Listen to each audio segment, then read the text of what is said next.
Hello everyone, welcome to my channel. तो भाई अब हम बात करेंगे हमारी नेक्स्ट यूनिट की। तो नेक्स्ट यूनिट जो है हमारी साइकोलॉजी के अंदर यूनिट 7 है, और यूनिट 7 में जो हमारा दिया गया है वो इंटेलिजेंस जो है उसके बारे में सारा का सारा जो डिटेल है वो इसके अंदर हमारी है।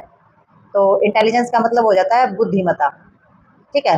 तो इंटेलिजेंस हम बोलते हैं कि भाई बुद्धिमत्ता कितनी है किसी पर्सन के अंदर। तो इसमें इंटेलिजेंस के बारे में जानेंगे, इसके टाइप और इसके जितने भी हमारे इससे संबंधित जितनी भी चीज़ें हैं उन सभी के बारे में हम इसके अंदर समझेंगे। तो सबसे पहले इंटेलिजेंस के अंदर इन्होंने दिया है, owing to this intelligence man of considered to be better than other animals, some people are very intelligent while other do not have that ability. तो इनका कहना ये है कि भाई मतलब कि हर एक इंसान जो है ना वो अपनी इंटेलिजेंस के कारण जो है मनुष्यों को मतलब कि दूसरे जो जानवर होते हैं उनसे श्रेष्ठ माना जाता है। नहीं माना जाता कि भी इंसान जो है उसके अंदर बुद्धि होती है तो श्रेष्ठ है। सॉरी। और इसके अंदर हम ये जानते हैं कि भाई जो इंसान के अंदर जो बुद्धि परमात्मा ने दी है, यानी कि बुद्धि उसके अंदर होती है, तो वो जानवरों से श्रेष्ठ माना जाता है। ठीक है। ताकि वो सोच समझ कर काम कर सके। ऐसा नहीं है कि भी बुद्धि जो है वो जानवरों के अंदर भी होती है, लेकिन जो क्षमता होती है बुद्धि की वो इंसानों के अंदर यानी कि मनुष्यों के अंदर अन्य जानवरों से श्रेष्ठ होती है, तो इसीलिए उसको श्रेष्ठ माना जाता है। तो some people are very intelligent, तो भी कुछ लोग जो होते हैं बहुत ज्यादा बुद्धिमान होते हैं। ठीक है। जबकि while other do not have that ability, जबकि जो दूसरे होते हैं उनकी जो एबिलिटी है यानी कि जो क्षमता होती है वो कम होती है बुद्धिमत्ता की। ठीक है। तो इसमें यही है कि भाई कुछ लोग बहुत ज्यादा इंटेलिजेंट होते हैं और कुछ लोगों के अंदर कम क्षमता होती है। Intelligence is not a single trait और कैरेक्टर। तो इसमें जो बुद्धिमत्ता यानी कि जो हमारी इंटेलिजेंस की जो पावर होती है वो कोई एक गुण या फिर कोई एक विशेषता नहीं है, यानी कि ना ही तो कोई क्वालिटी है और ना ही ये कोई कैरेक्टर है। ठीक है। और psychological have defined intelligence in many ways. और साइकोलॉजिस्ट जो हमारे हैं ना, जो मनोवैज्ञानिक हैं, तो उन्होंने जो हमारी इंटेलिजेंस है उसको मतलब कि अनेक प्रकार से इसको डिफाइन किया है, अनेक प्रकार से इसकी जो परिभाषाएं हैं वो इसके अंदर दी हैं कि इंटेलिजेंस जो है वो क्या होता है। तो एक एक रिसर्चर ने अलग अलग अपनी डेफिनेशन दी है, तो वही जानते हैं कौन से रिसर्चर ने कौन सी डेफिनेशन यानी कि कौन सी परिभाषा हमारी बताई है, इंटेलिजेंस को किस तरीके से बताया। तो इसमें देखते हैं आगे हम। तो नेक्स्ट उन्होंने बताया some of this definition are given below. तो इसमें जो बहुत सारी परिभाषाएं हैं जो हमारे नीचे दी गई हैं, तो इन्होंने बताया है कि intelligence is a potential of ability of a person to adjust to new condition. तो ये जो डेफिनेशन है किसके द्वारा दी गई है, ये दी गई है हमारी विलियम स्टर्न के द्वारा। तो विलियम स्टर्न जो हमारे साइकोलॉजिस्ट हैं उन्होंने बताया है कि intelligence is the potential.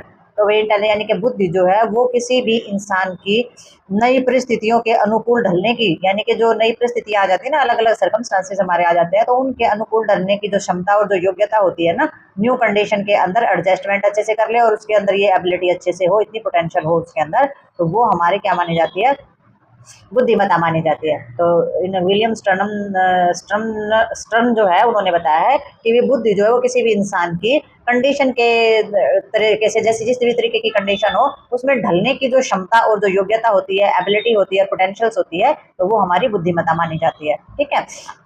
Next हमारे जो रिसर्चर हैं उनका नाम है डी एल वेस्लर।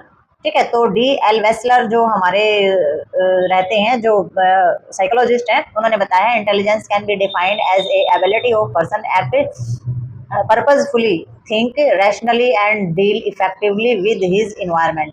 ठीक है। तो इसके अंदर जो इंटेलिजेंस जो है हमारी यानी कि जो बुद्धि है, बुद्धि को कैन बी डिफाइंड, तो भाई किसी व्यक्ति की यानी कि किसी भी व्यक्ति की पर्पजफुल थिंकिंग यानी कि उद्देश्यपूर्ण ढंग से उसके काम करने की, या फिर उसका रैशनली जो उसका रैशनली थिंकिंग होती है यानी कि तर्क संगत रूप से सोचने की, और deal effectively with the environment है। और वही इसके अंदर जो भी हमारा मतलब कि प्रभावी ढंग से निपटने की क्षमता होती है ना हर एक चीज से, यानी कि इन्वायरमेंट से, या फिर जो उसका उद्देश्य है किसी चीज को लेकर के, या फिर वो तर्क संगत चीजें लेकर के सोचने का जो उसका ढंग होता है, तो ये सारी की सारी जो चीजें होती है हमारी बुद्धि पर ही डिपेंड करती है। तो ये जो क्षमता होती है ये हमारी बुद्धि के रूप में ही परिभाषित की जाती है। ठीक है। यानी कि किसी भी इंसान के अंदर ऐसी एबिलिटी हो ना कि भाई वो उद्देश्यपूर्ण ढंग से काम करे, भी जो भी काम करे उसका कोई उद्देश्य होना चाहिए, नहीं है कि भी ऐसे ही लग रहा है किसी काम से और कोई उद्देश्य नहीं है, भी क्या होगा आगे जाके, क्या इसका रिजल्ट निकलेगा उसे कुछ पता नहीं है। तो काम जो है वो कैसा होना चाहिए, पर्पजफुली काम होना चाहिए। ठीक है। और उसकी जो चीजें जो सोच रहा है उसका सोचने का जो ढंग है वो भी तर्क संगत होना चाहिए। तर्क संगत यानी कि भाई वो सही सोच रहा है, गलत सोच रहा है, किसी के बारे में कुछ भी बोल रहा है बिना सोचे समझे, तो इस तरीके का भी नहीं होना चाहिए। भी सारी की सारी जो चीजें वो रैशनली होनी चाहिए, सही ढंग से होनी चाहिए। तो सारी के सारी जो प्रभावी ढंग से निपटने की जो उसके अंदर एबिलिटी के रूप में जो चीजें होती हैं वही हमारी इसमें डेफिनेशन डेफिनेशन बताई गई है इंटेलिजेंस की। ठीक है, नेक्स्ट हमारा इसके अंदर आ जाता है, नेक्स्ट जो हमारे रिसर्चर हैं हाबर फ्राइड। ठीक है, तो हाबर और जो फ्राइड है उन्होंने अपनी अलग अलग बताई है। तो उन्होंने बताया अलग अलग इन द सेंस की एक ही बताई है, लेकिन ये रिसर्चर जो है ये हमारे अलग अलग हैं। इन्होंने बताया intelligence can be described as a ability to learn quickly at a given time and remember the learn material. इन्होंने बताया है कि जो इंटेलिजेंस जो हमारी है, यानी कि जो बुद्धि हमारी है, बुद्धि को मतलब कि किसी भी जो भी समय दिया जाता है ना, मतलब कोई भी दिया गया जो समय है, तो उसमें तेजी से सीखने या फिर जो उसने कुछ भी सीख लिया तो वो जो मटेरियल है उसको याद करने की क्षमता के रूप में भी परिभाषित किया जाता है। यानी कि हम क्या कह देते हैं, भाई ये बहुत ही ज्यादा इंटेलिजेंट है, ये बहुत ही जल्दी सीख लेगा, ये बहुत ही ज्यादा इंटेलिजेंट है, इसे चीज याद मिलेगी, इसने कर रखा है। तो इंटेलिजेंस को इस तरीके से डिस्क्राइब किया है इन दोनों ने कि भाई ये एक ऐसी एबिलिटी होती है जिसमें कोई भी इंसान व्यक्ति जो है बहुत ही जल्दी से सीख पाता है, और जो भी उसने सीखा है, रिमेंबर द लर्न मटेरियल, तो जो भी उसने सीखा है, जो भी मटेरियल है, उस सारी की सारी चीजों को याद करने रखने की क्षमता भी उसके अंदर हो। तो हाबर और फ्राइड, सिगमंड फ्राइड जो है, तो उन्होंने ये हमारी डेफिनेशन इसके अंदर दी है। नेक्स्ट हमारा जो रिसर्चर है उसका नाम है ब्रंट। तो ब्रंट ने बताया है the power of the readjustment और रियलिटी नॉवल सिचुएशंस। तो novel situation of organize new psycho यानी कि साइकोफिजिकल कॉम्बिनेशन इन्होंने बताया। तो इन्होंने बताया, जो ब्रंट हमारे रिसर्चर है उन्होंने कहा है कि भी मनो और शारीरिक यानी कि साइको और जो हमारी फिजिकल कॉम्बिनेशन है, यानी कि मन का और शरीर का जो हमारा कॉम्बिनेशन को व्यवस्थित करना और अपनी जो नई जो परिस्थितियां हैं उनके अनुरूप ढल जाता है और उसमें अच्छे तरीके से रीएडजस्ट करने की जो पावर होती है वो हमारी क्या बोली जाती है, बुद्धिमत्ता बोली जाती है। ठीक है, तो वही इन्होंने बताया कि भी अगर किसी भी चीज में ढलने की क्षमता हमारी शारीरिक और मानसिक दोनों तरीके से हमारी ये क्षमता होती है, तो उसमें उस चीजों में जिस भी तरीके की परिस्थिति हो उसी परिस्थिति में ढल जाना, ये हमारा जो है ये माना जाता है कि भी अगर ये एबिलिटी किसी के अंदर है तो वो बुद्धिमत्ता उसकी मानी जाती है। ये भी इंटेलिजेंस की एक परिभाषा है। नेक्स्ट हमारे जो रिसर्चर हैं टर्मन। तो टर्मन जो साइकोलॉजिस्ट है उन्होंने बताया the ability to carry out abstract thinking. तो इन्होंने बताया है कि भाई मतलब कि अब्स्ट्रैक्ट थिंकिंग जो होती है उसको करने की जो क्षमता होती है वो हमारी इंटेलिजेंस होती है। यानी किसी भी चीज के बारे में हमारी जो बिल्कुल सोचने समझने की बहुत ही तीखी क्षमता जो होती है, ठीक है, बहुत ही ज्यादा चिंतन करने की जिसके अंदर क्षमता होती है, यानी कि बहुत ही ज्यादा अच्छे से सोच समझ कर जो चीजें करता है, तो वो उसको इंटेलिजेंस की परिभाषा के अंदर उन्होंने डाला है। नेक्स्ट जो हमारे रिसर्चर हैं थॉर्नडाइक। ठीक है, तो थॉर्नडाइक जो हमारे रिसर्चर हैं उन्होंने बताया the power of good response from the point of view of trust और फैक्ट। तो भाई जो थॉर्नडाइक जो रिसर्चर हैं साइकोलॉजिस्ट हैं उन्होंने परिभाषा दी है कि भाई इसमें बताया है कि पॉइंट ऑफ व्यू क्या है, ट्रस्ट और फैक्ट का, यानी कि सच्चा बोलो और जो सही तथ्य है, सही फैक्ट है, ठीक है, उसके दृष्टिकोण से अच्छी जो हमारी किसी भी तरीके का रिस्पॉन्स होता है, अच्छे तरीके से जो रिस्पॉन्स जो होता है, तो उस रिस्पॉन्स की जो शक्ति होती है वो हमारी इंटेलिजेंस बोली जाती है। यानी कि कोई भी चीज सही है और बिल्कुल फैक्टेबल है वो, कि भी किसी भी चीज को हम बोलते हैं तो उसके पीछे कोई फैक्ट होता है और वो बिल्कुल सच होती है, और अच्छा उसके पीछे दृष्टिकोण यानी कि सारी की सारी चीजों जो रिस्पॉन्स होता है वो भी अच्छा होता है। तो ये जो अच्छी उसकी प्रतिक्रिया होती है, उसकी जो शक्ति होती है किसी भी चीज को प्रतिक्रिया दिखाने का या उस चीज को समझने का, सोचने का और आगे बढ़ाने का, तो सही हो, दृष्टिकोण सही हो, तथ्य सही हो, यानी कि फैक्ट सही हो, सारी की सारी अगर ये पावर है तो इसको हम इंटेलिजेंस बोलेंगे। अगर किसी इंसान के सच नहीं बोल रहा है, उसको उसके फैक्ट भी नहीं पता है, उसके प्रति उसका दृष्टिकोण भी सही नहीं है और उसकी प्रतिक्रियाएं भी फिर इस कंडीशन के हिसाब से सही नहीं है, तो अगर इस ऐसी पावर जिसके अंदर नहीं है तो वो बुद्धिमान यानी कि इंटेलिजेंस जो है वो नहीं माना जाएगा, बुद्धिमानी उसके अंदर नहीं होगी। ठीक है, तो ये अलग अलग रिसर्चर ने वही अलग अलग अपनी डेफिनेशन बताई है। तो नेक्स्ट इन्होंने बताया, नेक्स्ट जो हमारे रिसर्चर हैं उन्होंने थोड़ी सी लंबी दी है इसके बारे में। तो ये जो रिसर्चर हैं इनका नाम है हमारा स्टोडेड। ठीक है, तो वही स्टोडेड जो हैं उन्होंने बताया है कि the ability of undertake activities that are characterized by the difficulty, complexity, adaptiveness, goals, social volume, and the arrange of original and to the maintain such activity under condition that demand and of the concretions of energy and the resistance of emotions forces. तो इसने तो बहुत सारी चीज़ों को जोड़ करके बताया है इंटेलिजेंस के अंदर। तो इन्होंने बताया ability to undertake activity of characterize by the difficulty, यानी कि किसी प्रकार की कठिनाई है, ठीक है, कॉम्प्लेक्सिटी है यानी कि जटिलता है, और वही किसी भी कोई भी हमारा गोल्स है, ठीक है, और उसके प्रति हमारे किसी भी तरीके की जो हमारी एक रेगुलाइजेशन है उसके प्रति, या कोई भी किसी भी तरीके की इमरजेंसी है, ठीक है। तो ये सारी गतिविधियां बताई भी सामाजिक मूल्य है, मौलिकता आधार हम जिसको बोलते हैं, जितनी भी हमारी एक्टिविटी है उनको करने की क्षमता और ऊर्जा अगर किसी के अंदर है, और उसकी भावनात्मक जो शक्तियां हैं, उसका जो प्रतिरोध की मांग करने वाली जो परिस्थितियां हैं, तो ऐसी जो हमारी एक्टिविटी है उसको बनाए रखने की क्षमता, यानी कि कहने का मतलब है भी किसी भी तरीके की सामाजिक काम या पर्सनल काम या किसी भी तरीके के काम हो, उन सभी चीजों में आने वाली रुकावटों को दूर करने वाली जो हमारी चीजें होती हैं, तो किसी भी सर्कमस्टांसेस, किसी भी सिचुएशन में हमें परेशान करने वाली जो चीजें होती हैं, तो उन सभी चीजों को हटाने की अगर क्षमता है तो वो हमारी इंटेलिजेंस बोली जाती है। ठीक है, तो इंटेलिजेंस क्या होती है कि भाई जो कठिनाई या बड़ी से बड़ी जो समस्या है उसका सोच समझकर समाधान निकाल लेना। ठीक है, तो ये हमारे जो है स्टोडेंट जो हमारे साइकोलॉजिस्ट है उनके द्वारा ये हमारी डेफिनेशन लिखी गई है। तो भाई इसमें मेरे हिसाब से अगर आपने डेफिनेशन करनी है तो इसमें जो फ्राइड वाली जो डेफिनेशन है, फ्राइड और हाबर वाली है, वो थोड़ी सी आपकी सही रहेगी। ठीक है, इसमें विलियम स्टम वाली भी आपकी डेफिनेशन ठीक है।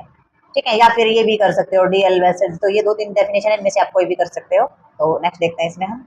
तो भैया अब हम इसमें आगे बात करेंगे टाइप ऑफ इंटेलिजेंस। तो टाइप ऑफ इंटेलिजेंस के अंदर हम देखेंगे कि भी जो हमारी इंटेलिजेंस है, बुद्धिमत्ता जो है, उसकी कितने टाइप है। तो भैया सबसे पहले इसमें आ जाता है intelligence can B divide into 3 kind. तो इंटेलिजेंस जो है उसको हम 3 पार्ट में डिवाइड कर सकते हैं, जैसे कि एक बताया गया मैकेनिकल इंटेलिजेंस, ठीक है, एक है हमारा सोशल इंटेलिजेंस, और एक है हमारा अब्स्ट्रक्ट या और जो जनरल इंटेलिजेंस है वो। तो मैकेनिकल का तो आपको समझते हैं, यांत्रिक जो मशीनीकरण इंटेलिजेंस जो हमारी पावर होती है।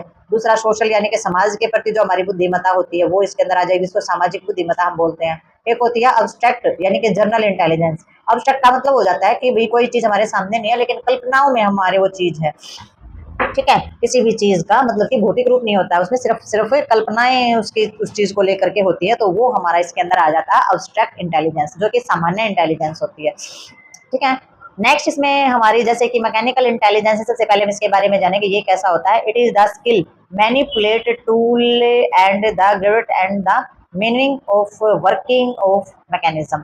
तो इसमें क्या रहता है कि भाई ये जो होता है ना हमारा, ये किसी भी प्रकार के, जैसे सर इन्होंने टूल बताए हैं, ठीक है, और गैजेट बताए हैं हमारे, यानी कि टूल और gadget and the managing working of machine. तो भाई कोई भी जो है औजार है, जैसे कि टूल और गैजेट है, यानी कोई भी औजार या फिर कोई भी उपकरण का प्रयोग करके मशीनों का जो संचालन किया जाता है, ठीक है, और मशीनों को मतलब कि अच्छे तरीके से बांधा जाता है या मशीनों को जो चलाया जाता है, तो इस तरीके का जो स्किल होता है तो मैकेनिकल इंटेलिजेंस होती है। यानी कि कोई ऐसा बंदा है घर में भी प्रेस खराब हो गई है या फिर बिजली की कोई भी चीज खराब हो गई है, कोई भी मशीन खराब होगी, तो उससे जो है गैजेट के और टूल्स का इस्तेमाल करके, यानी कि औजार और उपकरणों का उपयोग करके मशीनों को अच्छी तरीके से जो ठीक कर लेता है, उसको चला लेता है, तो वो हमारा जो स्किल होता है वो मैकेनिकल इंटेलिजेंस के अंदर आता है। Mechanical engineer and trend industrial work have a abundance of mechanical intelligence. तो अभी जो मैकेनिकल इंजीनियर हमारे रहते हैं, जो मशीनों को ठीक करने वाले जो इंजीनियर रहते हैं, तो वो हमारे ट्रेंड इंडस्ट्रीज वर्कर वो हमारे रहते हैं, यानी कि वो प्रशिक्षित होते हैं, डिग्री और डिप्लोमे वाले वो होते हैं। और हमारे जितने भी इंडस्ट्री यानी कि उद्योगों में काम करने वाले जितनी भी हमारे जो लोग होते हैं, इंडस्ट्रीज वर्कर हमारे जो होते हैं, तो वो यांत्रिक बुद्धि जो है उनके पास बहुत ही ज्यादा मात्रा में होती है, अबंडेंट होते हैं वो, यानी कि मैकेनिकल इंटेलिजेंस उसके पास बहुत ज्यादा होती है, क्योंकि उन्होंने वो चीज सीखी हुई होती है और वो अपने काम में परफेक्शन उनके होता है। तो मैकेनिकल इंटेलिजेंस का पता चल गया कि भी कोई भी मशीन से संबंधित या कोई भी औजार और उपकरण लगाकर किसी भी मशीन को ठीक कर लेना या उसके बारे में सारी जानकारी प्राप्त करना, उसका संचालन कर लेना, तो ये जो हमारी रहती है ये हमारी मैकेनिकल इंटेलिजेंस के अंदर आ जाती है। नेक्स्ट हमारी आ जाती है सोशल इंटेलिजेंस। तो सोशल इंटेलिजेंस के अंदर हमारी आ जाती है it mean understanding of people and it ability to act wisely in human relationship, और जैसे कि सेल्समैन और diplomat and the politician are to be socially intelligent. तो ये इसमें क्या जाता है, अब सोशल में तो सभी को पता है कि भी सामाजिक बुद्धिमत्ता हमारी रहती है। तो सामाजिक बुद्धिमत्ता में इसका अर्थ क्या हो जाता है कि भी अंडरस्टैंडिंग ऑफ द पीपल, यानी कि लोगों को समझना और समझने की जो एबिलिटी होती है, और एक्ट वाइजली ह्यूमन रिलेशनशिप, तो इसमें लोगों को समझना और मानवीय जो हमारे आपस में जो रिलेशनशिप होते हैं उसमें बुद्धिमानी से कार्य करने की क्षमता होनी चाहिए। अभी रिश्ते नाते हैं वो किस तरीके से निभाना, किसके साथ किस तरीके से रिश्ते निभाने, तो रिश्तों में किस तरीके से काम करना, तो ये क्षमता जो है ये हमारी होती है। ठीक है, सेल्समैन होता है यानी कि कोई कुछ बेचने वाला होता है, और जो हमारा जैसे कि डिप्लोमेट लोग होते हैं, यानी कि राजनीतिक जिनको बोल देते हैं, पॉलिटिशियन होते हैं जो राजनेता हमारे रहते हैं, ठीक है। तो इस तरीके के जो हमारे लोग होते हैं पॉलिटिशियंस के साथ साथ हमारे सोशली इंटेलिजेंट यानी कि सामाजिक रूप से बुद्धिमान होना उनके लिए बहुत ज्यादा जरूरी है। अगर वो सामाजिक रूप से बुद्धिमानी उनके अंदर नहीं है तो सोशल इंटेलिजेंस में आने वाली जो चीजें हैं वो उनके कंट्रोल से बाहर होंगी। अगर सेल्समैन भी किसी को लगाते हो तो उसे पता होना चाहिए कहाँ पर जा करके किस तरीके के लोगों से किस तरीके की बातें करनी है समाज के अंदर, औरतों से कैसे बात करनी है, बड़े बुजुर्गों से कैसे, पढ़े लिखों से कैसे, और अनपढ़ लोग जो होते हैं उनसे कैसे बातें करनी है। तो ये सोशल इंटेलिजेंस होना, समाज में किस तरीके से सर्वाइव करना है, किस तरीके से उठना बैठना है, किस तरीके से रिश्ते बनाने हैं, ये सारी की सारी चीजें हमारी सोशल इंटेलिजेंस के अंदर आ जाती हैं। ठीक है। नेक्स्ट हमारा आ जाता है अब्स्ट्रैक्ट इंटेलिजेंस। तो भाई अब्स्ट्रैक्ट इंटेलिजेंस हमारी कौन सी रहती है? ये इंटेलिजेंस के अंडर हमारी आ जाती है कि भाई जो आपकी कल्पनाएं होती हैं किसी भी चीज के बारे में आप सोचते हैं तो वो हमारी इंटेलिजेंस इसके अंदर आ जाती हैं, यानी कि भौतिक नहीं होती, सिर्फ कल्पनाओं में होता है। तो it is ability to handle work, number four number formulae and the scientific principles. A person with abstract intelligence is able to discover relationship among symbol to solve problems and professional like doctor, lawyer and literacy man. ठीक है, literary man. तो इसमें abstract intelligence का मतलब क्या हो जाता है कि ये ऐसी बुद्धि होती है जो शब्दों की चीजों को, संख्या की चीजों को, ठीक है, हैंडल वर्क, नंबर्स, ठीक है, नंबर और फार्मूले जो लगाए जाते हैं, जैसे कि मैथ के टीचर होते हैं या साइंस में जो चीजें होती है उसमें फार्मूले लगाए जाते हैं, तो इसके साइंटिफिक प्रिंसिपल्स जिसको आते हैं। ठीक है। तो ये हमारी अब्स्ट्रक्ट जो हमारा जो इंटेलिजेंस होती है उसके अंदर आते भी किसी भी शब्दों की, संख्या की, किसी प्रकार के हमारे फार्मूले होते हैं या फिर हमारे वैज्ञानिक सिद्धांत होते हैं, उसको समझने की क्षमता जिनके अंदर होती है। ठीक है। तो उनको समझने की क्षमता अगर उनके अंदर होती है तो वो हमारी क्या होती है? अब्स्ट्रक्ट जो है इंटेलिजेंस जो है वो हमारी मानी जाती है। और अब्स्ट्रक्ट इंटेलिजेंस वाला जो इंसान होता है ना, वो किसी भी प्रॉब्लम का हल करने के लिए उसके जो सिंबल्स होते हैं तो उनके बीच में कोई ना कोई रिलेशन स्थापित करने में सक्षम हो जाता है, क्योंकि कल्पना करता है, कल्पना में वो ये कर लेता है कि हाँ ये चीज आपस में इस तरीके से जुड़ी हुई है और इस तरीके से इनका कनेक्शन है, और फिर उस चीज को सोल्व करने में, जैसे कि मैथ होता है, मैथ में कोई भी फॉर्मूला लगाते हैं तो उसमें कुछ मान लेते हैं कि इसके बीच की जो संख्या है वो मान लो ये यहाँ पर ये है, तो उसको मान करके उसका सोल्यूशन निकाल देता है। तो इसी तरीके से उनके बीच में संबंध स्थापित करने में सक्षम हो जाता है कोई भी सिंबल लगा करके। ठीक है। किसी के बीच में प्लस का निशान लगा करके, घटा का निशान लगा करके, तो एक सिंबल है, सिंबल लगा करके उनके बीच में संबंध स्थापित करके, भी प्लस का निशान है तो आपस में इन चीजों को जोड़ना है और फिर क्या करना है, माइनस निशान है तो इनको आपस में घटाना है तो क्या करना है, तो ये सिंबल्स होते हैं। तो ऐसे ही हमारी सभी चीजों के बीच में होने वाले जो सिंबल्स होते हैं, जो भी चीजें होती है, जो भी उसके प्रतीक होते हैं, तो उनके बीच में जो संबंध स्थापित करने में जो है बहुत ही माहिर होते हैं। ठीक है। और प्रोफेशनली जो प्रोफेशनल लाइक डॉक्टर लाइफ, तो इसमें उदाहरण के लिए डॉक्टर हैं, वकील भी ऐसे ही करते हैं कि वो इंसान उससे बात करा तो हो सकता है वो उससे जुड़ा हुआ हो सकता है, उसके साथ कुछ रिलेशन हो सकता है, उसने उसको पैसे दिए, मतलब वो अपने आप ही, ये कल्पना ही तो है, कल्पना करके तो जोड़ते हो। डॉक्टर भी ये सोचते हैं इसमें ये सिम्टम दिखाई दे रहे, हो सकता है इसको ये बीमारी हो, इसको खांसी आ रही हो सकता है इसको किसी भी तरीके की टीबी वगैरह की समस्या हो सकती है, तो वो भी तो एक कल्पना ही है ना, उसे पता नहीं है उस टाइम की भी टीबी है ही, लेकिन वो एक कल्पना में, एक सोच में, एक विचार में, एक बुद्धि से उसने विचार लगाया कि इसमें इस तरीके के सिम्टम और साइन दिखाई दे रहे तो हो सकता है इसको ये प्रॉब्लम हो। और ऐसे ही साहित्यकार भी हमारे होते हैं। साहित्यकार क्या होते हैं? कोई भी साहित्य लिखते हैं, कोई भी चीजें अगर वो लिखते हैं अपनी, तो उसमें वो पहले की चीजें पढ़ करके अंदाजा लगाते हैं कि हाँ उस समय पर ऐसी ऐसी चीजें रही होंगी। ठीक है। तो इस तरीके से हमारे जो साहित्यकार हैं या फिर हमारे जो प्रोफेशनल होते हैं, जो पेशेवर जो उसी तरीके से काम करते हैं, कोई टीचर है तो बच्चे की हरकतें समझ देख के समझ जाता है कि हाँ भाई ऐसा हुआ होगा, एक बच्चा शरारती है तो हाँ उस बच्चे ने शरारत की, मतलब कि ये छोटी छोटी चीजें हैं जो कि हमारी अब्स्ट्रक्ट इंटेलिजेंस के अंदर आती है, यानी कि जो चीज भौतिक रूप से है नहीं, लेकिन कल्पना से उस चीज में संबंध स्थापित करके प्रॉब्लम का सॉल्यूशन निकालने में ये लोग माहिर होते हैं। ठीक है। जिसमें डॉक्टर है, वकील है, या फिर लिटरेसी यानी कि जो टीचिंग वगैरह का काम करते हैं, या फिर लिटरेरी में जो आ जाता है, लिटरेरी में हमारे जो साहित्यकार होते हैं वो हमारे इसके अंदर सारे के सारे आ जाते हैं। ठीक है। तो वो इस चीज में बहुत ज्यादा इस्तेमाल करते हैं। नेक्स्ट हमारा इसके अंदर आ जाता है in selecting personal of various job it is useful know the type of intelligence of the applicant. ठीक है। तो इसमें जो है बहुत सारे जो हमारी अलग अलग मतलब कि जॉब के लिए जो पद होते हैं, जो कर्मचारियों का जो चयन करते टाइम जितने भी हमारे फॉर्म भरने वाले होते हैं ना, मतलब कि फॉर्म भरते हैं जॉब के लिए, तो उनका जो इंटेलिजेंस होती है, इंटेलिजेंस की टाइप को जानना बहुत ही ज्यादा उपयोगी माना जाता है। यानी किसी भी चीज से किसी भी का भी इंटरव्यू लिया जाता है तो देखा जाता है कि इसकी जनरल नॉलेज सही है, मैथ में इसके मार्क्स ज्यादा हैं या फिर साइंस में इसके ज्यादा मार्क्स है, तो इसी तरीके से उसकी इंटेलिजेंस को जांचा जाता है कि भाई ये किस वे में इसकी इंटेलिजेंस है, इसकी बुद्धिमत्ता जो है वो काम करती है, इसके अंदर कौन सा टैलेंट है, कौन सा सब्जेक्ट इसका अच्छा है। तो सबके अंदर अलग अलग सब्जेक्ट को चलाने की एबिलिटी होती है, अलग अलग प्रोफेशन को चलाने की एबिलिटी होती है, तो ये हमारी इंटेलिजेंस पे ही डिपेंड करता है। कुछ लोग होते हैं पढ़ाई में ठीक नहीं होते लेकिन उनके अंदर टैलेंट होता है, किसी भी तरीके का हो सकता है, कोई काम करने का, कोई ड्राइंग का हो सकता है, डांस का हो सकता है, सिंगिंग का हो सकता है, ठीक है, या और भी बहुत सारी क्रिएटिविटी होती है ड्राइंग के अलावा, पेंटिंग वगैरह जो हमारी रह जाती है। तो इस तरीके की जो होती है भी एक है तो इंटेलिजेंस ही एक टाइप की, कि उसके अंदर ऐसे क्रिएटिव आइडियाज आते हैं जो इस तरीके की चीजें कर सकता है। तो ये सारी की सारी जो चीजें होती है हमारी अब्स्ट्रक्ट इंटेलिजेंस चीजों के अंदर भी आ जाती है, कि हाँ मैं ये कलर लगाऊंगा तो ये चीजें बहुत ज्यादा सुंदर लगेंगी, ये स्टेप करेंगे तो ये इसके साथ बहुत अच्छा मैच करेगा। तो अब्स्ट्रक्ट इंटेलिजेंस भी हर किसी के अंदर होती ही है, और ये हमारी अब्स्ट्रक्ट इंटेलिजेंस के अंदर भी चीजें आ जाती है। तो ये हमारी टाइप है इंटेलिजेंस की, ठीक है। तो बुद्धिमत्ता की टाइप है मैकेनिकल, सोशल और अब्स्ट्रक्ट, यानी कि सामान्य बुद्धि जो हमारी रहती है वो। और ये एक सामान्य बुद्धि होती है, अब्स्ट्रक्ट यानी ये विचार जो होते हैं सबके मन में आते हैं, ठीक है। तो ये जो हमारा टॉपिक है इंटेलिजेंस का, जो हमारी यूनिट 7 जो स्टार्ट हुई वहां से लिया गया है, तो ये हमारी टाइप है इंटेलिजेंस की, ये इसमें कंप्लीट हो गई है। तो मिलते हैं नेक्स्ट टॉपिक और नेक्स्ट वीडियो के साथ, तब तक के लिए like share subscribe and comment जरूर करें। तब तक के लिए बाय बाय।